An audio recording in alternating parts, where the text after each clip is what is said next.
Hello everyone and welcome back to the channel. तो आज के इस वीडियो में हम लोग देखने जा रहे हैं एंड्रॉयड के अंदर हम लोग मल्टी स्क्रीन एप्लीकेशन कैसे बना सकते हैं and we will also learn हम लोग के एप्लीकेशन के अंदर जो मल्टीपल स्क्रीन्स होंगे उन पे हम लोग नेविगेट कैसे कर सकते हैं। तो बेसिकली इन एंड्रॉयड अगर आपको मल्टी स्क्रीन एप्लीकेशन चाहिए तो उस केस में आपको यूज़ करना पड़ेगा एक्टिविटी का कॉन्सेप्ट एंड देन अगर आप एक एक्टिविटी से दूसरे एक्टिविटी पे मूव करना चाहते हैं तो ऐसे केस में आपको हेल्प करेगा इंटेंट का ऑब्जेक्ट। तो इन कॉन्सेप्ट को हम लोग प्रॉपरली समझने के लिए अपने एंड्रॉइड स्टूडियो के अंदर मूव करते हैं और वहां चल के एक नया प्रोजेक्ट बना लेते हैं। So now you can notice मैं अपने एंड्रॉइड स्टूडियो के अंदर आ चुका हूं। तो चलिए सबसे पहले एक नया प्रोजेक्ट बना लेते हैं। इस प्रोजेक्ट के लिए हम लोग चूज कर रहे हैं empty activity template. Late me click next button. अब मैं क्विकली अपने प्रोजेक्ट को एक नाम दे देता हूं। मैं नाम दे रहा हूं multi screen app and I will not change any of the rest of the things. I will click on the finish button and let us wait जब तक एंड्रॉइड स्टूडियो हम लोग के इस प्रोजेक्ट को बिल्ड करता है। ऑलराइट, सो हम लोग का प्रोजेक्ट बिल्ड हो चुका है एंड इफ यू रिमेंबर हम लोग ने अपने प्रोजेक्ट के लिए एम्प्टी एक्टिविटी टेम्पलेट सेलेक्ट किया था and because of that particular template Android studio ने हम लोग के प्रोजेक्ट में ऑलरेडी एक एक्टिविटी क्रिएट कर दिया है एंड उस एक्टिविटी का नाम है main activity. So now what is this activity? So in Android activity basically represent the screen of your application and with in that particular screen आप अपना यूजर इंटरफेस डिस्प्ले कर सकते हैं and with that particular user interface your users can interact with your application, right? So basically अब आपको अगर multiple screens अपने application में चाहिए तो ऐसे केस में आपको additional activities create करने पड़ेंगे। So please remember this thing, one activity represents single screen of your application. So अगर आपको multiple screens चाहिए तो ऐसे केस में आपको additional activities अपने application के अंदर बनाने पड़ेंगे। तो एंड्रॉयड स्टूडियो में एडिशनल एक्टिविटीज़ बनाने के लिए आपके पास अलग अलग ऑप्शन है।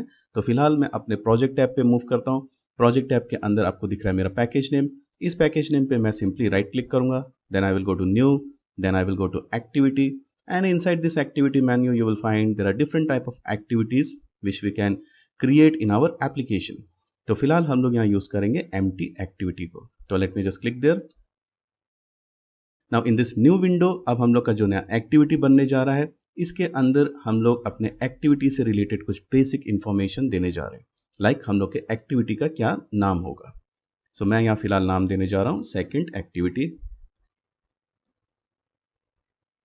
And for this particular activity Android Studio is going to generate one layout file and the layout file name will be activity_second। तो as I said earlier activity आपके स्क्रीन को रिप्रेजेंट करता है एंड स्क्रीन के अंदर आपको जो user interface चाहिए उसके लिए आपको एक लेआउट फाइल की जरूरत पड़ेगी। तो दैट इज वाई आपके इस एक्टिविटी के साथ एक लेआउट फाइल आपको यहाँ देखने को मिल रहा है। So let us click on the finish button. So Android Studio is now going to build the second activity for us. Alright, so हम लोग का एक्टिविटी बिल्ड हो चुका है। तो आप लोग देख सकते हैं हम लोग की एक्टिविटी के लिए यहाँ एक क्लास क्रिएट हो गया है and for this activity there is one additional layout file. So हम लोग के इस प्रोजेक्ट में अब दो एक्टिविटीज़ हैं। पहला एक्टिविटी हम लोग का main activity and the second one is your second activity and for both these activities हम लोग को एक एक्स्ट्रा यहाँ लेआउट फाइल देखने को मिल रहा है। So let us move to our first layout file that is activity main.xml। इस लेआउट फाइल के अंदर अब हम लोग अपना यूजर इंटरफेस को डिजाइन करना स्टार्ट करते हैं। तो सबसे पहले हम लोग को यहाँ जो डिफॉल्ट टेक्स्ट व्यू देखने को मिल रहा है इस टेक्स्ट व्यू को हम लोग यूज कर लेते हैं। सो इस टेक्स्ट व्यू का जो टेक्स्ट प्रॉपर्टी है उसको मैं चेंज कर देता हूं। So instead of hello world I am changing it into first activity. Let's press enter. अब इस टेक्स्ट व्यू का जो टेक्स्ट साइज प्रॉपर्टी है उसको हम लोग चेंज कर लेते हैं। So I am specifying text size instead of 14 SP I am saying 40 SP। Alright, so हम लोग का जो टेक्स्ट है उसका साइज इंक्रीज हो चुका है and now we will also specify the text colour. So text colour मैं यहां देने जा रहा हूं black. Okay, now in this first layout file अब एकदम बॉटम में हम लोग एक बटन ऐड करेंगे। सो इस बटन का कंस्ट्रेंट हम लोग क्विकली सेट कर देते हैं एंड फ्रॉम द बॉटम अब मैं एक मार्जिन यहां दे देता हूं and I will give the margin of 16 dp। अब इस बटन को मैं एक ID देने जा रहा हूं। So I will change the ID into BTN second activity. Let's press enter. अब इस बटन का जो टेक्स्ट है उसको चेंज कर लेते हैं। सो टेक्स्ट में मैं देने जा रहा हूं second activity. So basically the idea behind adding this button is that जैसे यूजर आपके इस बटन पे क्लिक करेगा तो user will navigate to the second activity. Now let us design our second activity. So हम लोग की जो लेआउट फाइल है एक्टिविटी अंडरस्कोर सेकंड, इसके अंदर हम लोग क्विकली एक टेक्स्ट व्यू ऐड कर लेते हैं. इस टेक्स्ट व्यू का भी जो टेक्स्ट प्रॉपर्टी है उसको हम लोग चेंज कर लेते हैं एंड मैं यहां देने जा रहा हूं सेकंड एक्टिविटी एंड इसका भी मैं टेक्स्ट साइज इंक्रीज कर दूंगा. Text size will be 40 sp and we will also change the color and color will be black. Alright, अब इस एक्टिविटी के बॉटम में भी हम लोग एक बटन ऐड कर देते हैं. तो इस बटन का आप लोग देख सकते हैं कंस्ट्रेंट ऑटोमेटिकली सेट हो चुका है एंड बॉटम से हम लोग को एक मार्जिन भी मिल चुका है. सो इस बटन को मैं क्विकली आईडी दे देता हूं. So I will give the ID as BTN first activity and let's change the text for this button. So मैं यहां दे रहा हूं first activity.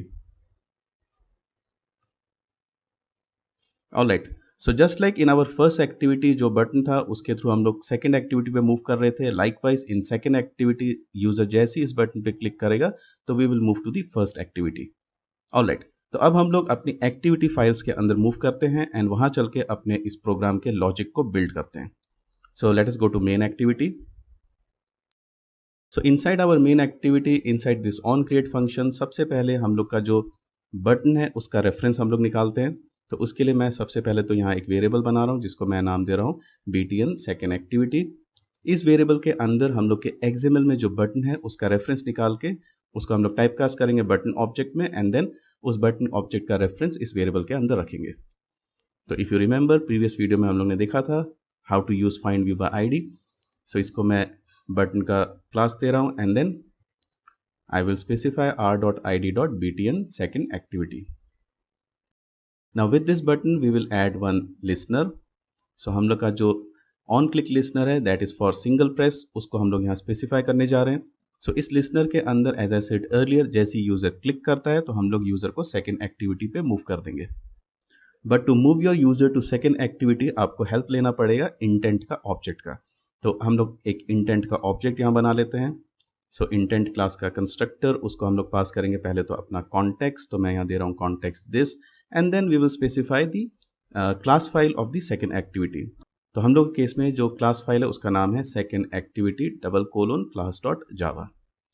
So that's it, आपका इंटेंट का ऑब्जेक्ट क्रिएट हो चुका है. अब इस इंटेंट के ऑब्जेक्ट को हम लोग बोल रहे हैं that we are going to move from the current activity that is main activity to our second activity.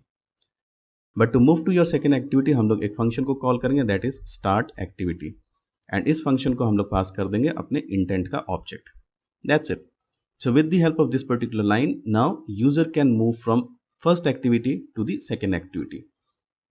Now we will do the same code in the second activity also. So let's move to our second activity.kt file. इसके अंदर भी अब हम लोग सबसे पहले तो एक वेरिएबल बना लेते हैं जिसके अंदर हम लोग रखेंगे अपने फर्स्ट बटन का रेफरेंस.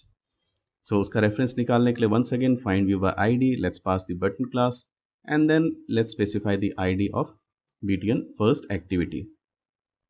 सो एज यूजुअल हम लोग का जो बटन है उसका रेफरेंस हम लोग निकाल के इस वेरिएबल के अंदर रख चुके हैं. अब इस वेरिएबल के साथ हम लोग सेट करेंगे अपना लिसनर एंड इस लिसनर के अंदर वंस अगेन हम लोग बनाने जा रहे हैं इंटेंट का ऑब्जेक्ट एंड इंटेंट का ऑब्जेक्ट बनाने के लिए हम लोग यूज करेंगे इंटेंट क्लास का कंस्ट्रक्टर. उसको हम लोग पास कर रहे हैं current context that is the second activity and then हम लोग को किस एक्टिविटी पे मूव करना है उस एक्टिविटी के क्लास का नाम.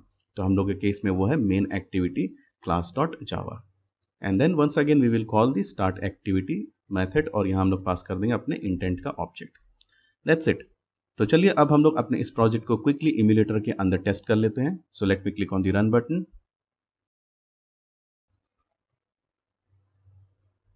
ऑलराइट, सो हम लोग का एप्लीकेशन रन हो चुका है. सो यू कैन नोटिस हम लोग अभी फिलहाल अपने मेन एक्टिविटी पे हैं एंड मेन एक्टिविटी के एकदम बॉटम में आप देख सकते हैं आपको एक बटन दिख रहा है. तो let me just press on the button.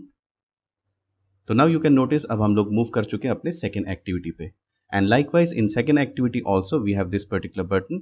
अब अगर मैं इस पर क्लिक करता हूँ तो आप देख सकते हैं हम लोग वापस अपने फर्स्ट एक्टिविटी पे आ चुके हैं.